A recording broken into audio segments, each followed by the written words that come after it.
Αυτό λοιπόν, γι' αυτό είστε παράδειγμα δύο συνεταιρισμοί. Εγώ το είπα, το λέω και θα το λέω ότι θα πρέπει παράδειγμα συνεταιρισμών στο νομό να πάρουν κι άλλοι, και δεν είναι μόνο αυτές οι καλλιέργειες, υπάρχουν και πολλές άλλες. Αν πάει κανείς στον Άγιο Αθανάσιο της Δράμας, μια επίσης ομάδα δημιούργησε έναν συνεταιρισμό, κύριε Τσακίρη, και ξεκίνησε με το ρόδι. Μια επένδυση 15 εκατομμύριων ευρώ μέσω προγράμματος και πάει πάρα πολύ καλά. Βλέπουμε ότι και εδώ κάτι αντίστοιχο μπορεί να γίνει. Μπορούν να γίνουν πολλά πράγματα. Γιατί ξέρετε, μπορεί να πούνε, και τι να κάνουμε τώρα, έχει στην πλάτη συνεταιρισμό εκπαιδευτικό να πάμε και εμείς θα κάνουμε εδώ, δεν γίνεται, θα χαλάσει η δουλειά. Δεν είναι ότι θα χαλάσει η δουλειά. Δεν είναι αυτό. Είναι ότι υπάρχει μετά ανταγωνισμός στην αγορά με την κακή έννοια για τα προϊόντα του νομού Εύρου. Έτσι, και επιμένουμε σε αυτό. Τι εννοείται ότι υπάρχει ανταγωνισμός με την κακή έννοια? Δηλαδή, όταν ξεκινάμε και παράγουμε αρκετές ομάδες το ίδιο προϊόν, είναι λογικό έτσι, ότι οι τιμές θα πάνε προς τα κάτω. Ναι, εκεί ξέρετε γιατί θα πάνε οι τιμές, κύριε Τσακίρη, θα πάνε παρακάτω? Θα πάνε γιατί αν είμαι εγώ ο περιβόητος μεσάζων, έτσι γίνεται σε αυτή τη χώρα, ναι, θα έρθω σε εσάς που είστε πλάτη και θα πω πόσο μου δίνει το κιλό το μπρόκολο, τόσο. Θα έρθω σε εσάς που είστε παράδειγμα στο σουφλί συνεταιρισμός, πόσο μου το δίνετε? 40 λεπτά. Θα πάω στον Τάσο που είναι στη Βύσα ο συνεταιρισμός που παράγει το ίδιο προϊόν, πόσο μου το δίνετε? 30.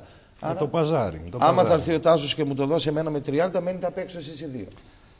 Αυτό που ή θα αναγκαστείτε να μου το δώσετε και εσείς 30. Αυτό που πρέπει να γίνει. Προσπαθεί ο Άρδας και σε ένα μεγάλο μέρος τα έχει βγάλει στην άκρη. Δηλαδή οι μεσάζοντες έχουν φύγει. Μιλάς απευθείας με αλυσίδες πλέον. Έτσι. Και αυτό πρέπει να συμβεί, ξέρετε, σε πολλές καλλιέργειες.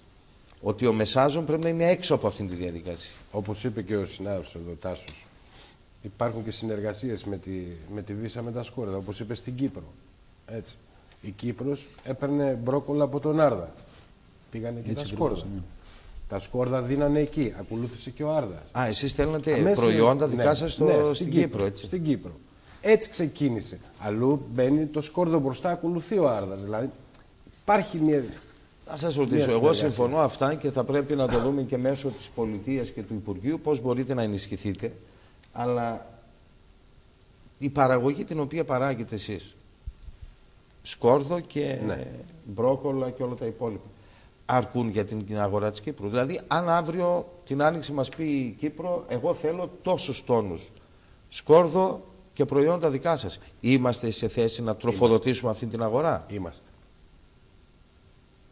Γιατί το σημαντικό είναι γι' αυτό, ξέρετε, ότι εντάξει, μπορούμε να βρούμε αγορά, άρα δεν ξέρουμε αν μπορούμε να καλύψουμε αυτή την αγορά ποσοτικά. Γιατί, κύριε Παλαιστίδη, υπάρχει και μια εμπειρία στα νοπά λαχανικά 7-8 χρόνια. Στα σκόρδα δεν το συζητάμε, είναι μεγάλη εμπειρία. Καλά, εγώ τα σκόρδα θυμάμαι, ήμουν ένα παιδί και. Παιδιά ήμασταν και τα θυμόμαστε. Πηγαίναμε στη Βύσα για τα σκόρδα. Δηλαδή μπορούμε να καλύψουμε αγορές. Μου έκανε εντύπωση στην αγροτική έκθεση Φερών, το περίπτερο της Ομαρχίας, και τα προϊόντα του Άρδου. Ξέρετε, όχι το μπρόκολο, γιατί δεν είδαμε ποτέ μπρόκολο, η συσκευασία και η προσοχή του προϊόντος. Κύριε Παλαιστίδη, εάν και δεν το λέω για να σας κολακέψω. Αν δεν υπήρχαν αυτά τα πράγματα, εάν δεν υπήρχε αυτή η ποιότητα, αυτό το δουλεμένο προϊόν, δεν θα ήμασταν στις αγορές τώρα. Οι αγορές σας κυρίως είναι Κύπρο. Μεγάλη αγορά είναι η Αθήνα. Η Αθήνα, έτσι. Η Αθήνα, ένα μέρος φεύγει στην Κύπρο. Μικρομένη, για την Κύπρο είναι καλό. Εμείς οι ποσότητες που δίνουμε επαρκούν. Δεν απαιτούμε παραπάνω ή ούτε λιγότερο. Είναι εδώ η δικιά μας η πόλη Αλεξανδρούπολη, η Κομοτηνή. Καταναλώνετε ο Άρδας. Έχουμε συνεργάτες χοντρέμπορους. Μάλιστα. Ο Άρδας του χρόνου σκέφτεται να κάνει δίκτυο διανομών από εδώ μέχρι Θεσσαλονίκη. Με ιδιόκτητα φορτηγά αυτοκίνητα. Ορίστε, κύριε Τάσο, ότι μαζί με τα φορτηγά του δικτύου θα μπορεί λοιπόν να φτάνει και ένα σκόρδο μέσα στην αγορά της Θεσσαλονίκης. Και μαζί με το σκόρδο, να σας πω ένα παράδειγμα, μπορεί να περπατήσει, τι άλλο να πω, καρότα. Άντε να πω καρότα. Ναι. Μπορεί να πάνε και καρότα. Ίσως ακόμα και ένα άλλο προϊόν να μπορεί να ακολουθήσει αυτά.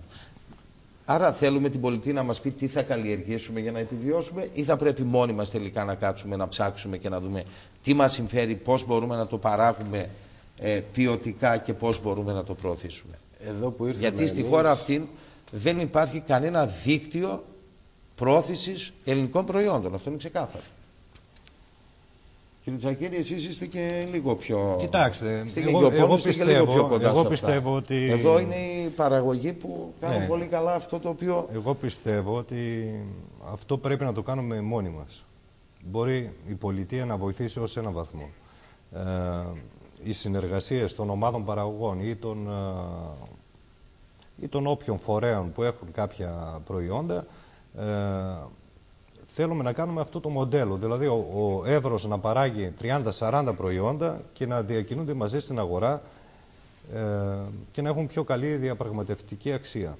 Δυστυχώς οι παραγωγοί δεν το καταλαβαίνουν, δεν θέλουν να το αντιληφθούν, έτσι, για πολλούς και διάφορους λόγους, και κολλάει κάπου το πράγμα, δεν προχωράει από ό,τι βλέπω στην περιοχή. Σίγουρα εμείς με τις δύο ομάδες που είναι σήμερα μαζί μας θα προσπαθήσουμε να αυξήσουμε την γκάμα. Έτσι. Ήδη δοκιμάσαμε κάποια πράγματα και στη Βύσα φέτος.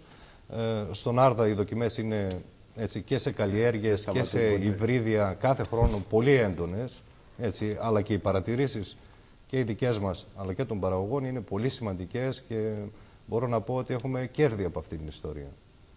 Δηλαδή το ότι δοκιμάζουμε κάθε χρόνο και καταλήγουμε σε κάποια προϊόντα που είναι ακόμα πιο ποιοτικά, ακόμα πιο κοντά σε αυτό που θέλουμε εμείς.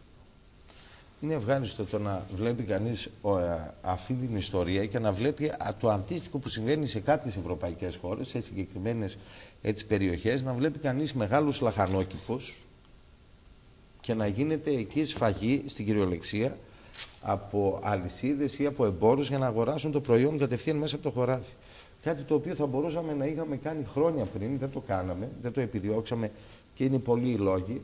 Έχουμε, νομίζω, εξαιρετικά εδάφη σε αυτόν τον τόπο. Και νερά.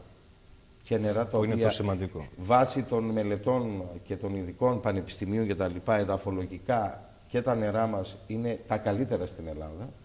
Αλλά εμείς τα αξιοποιούμε όλα αυτά σε λάθος καλλιέργειες. Σε καλλιέργειες, αν θέλετε, που δεν έχουν αξία. Δεν είναι τόσο παραγωγικά για να πεις ότι μου μένει ένα καλό εισόδημα, άρα πάω του χρόνου πιο δυναμικά. Ίσως είμαστε μια περιοχή που θα είμαστε εκτατικοί των εκτατικών καλλιεργειών, έτσι κι αλλιώς. Έτσι. Είναι τεράστιες οι εκτάσεις. Απλώς ένα εισόδημα στον παραγωγό που δεν το συμπληρώνουν οι μεγάλες καλλιέργειες αυτή την εποχή, θα μπορούσαν να το συμπληρώσουν κάποια λαχανικά, η δεντροκομεία. Έτσι, ήδη ξεκινήσαμε κάτι με τα κεράσια. Μείνετε σε αυτό, θα συζητήσουμε και για τα κεράσια και για τα πόσα μέλη έχει ο κάθε συνεταιρισμός και τι πρέπει να κάνουμε και τι παράγει. Από πόσα κιλά μέχρι πού.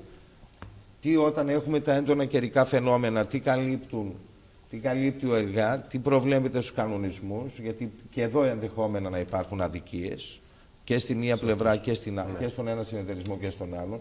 Όλα αυτά τα κενά που πρέπει η πολιτεία να τα δει, να τα θεσμοθετήσει, να κάνει αλλαγές, γιατί και εδώ όταν υπάρχουν ζημιές αυτοί οι άνθρωποι μένουν απ' έξω.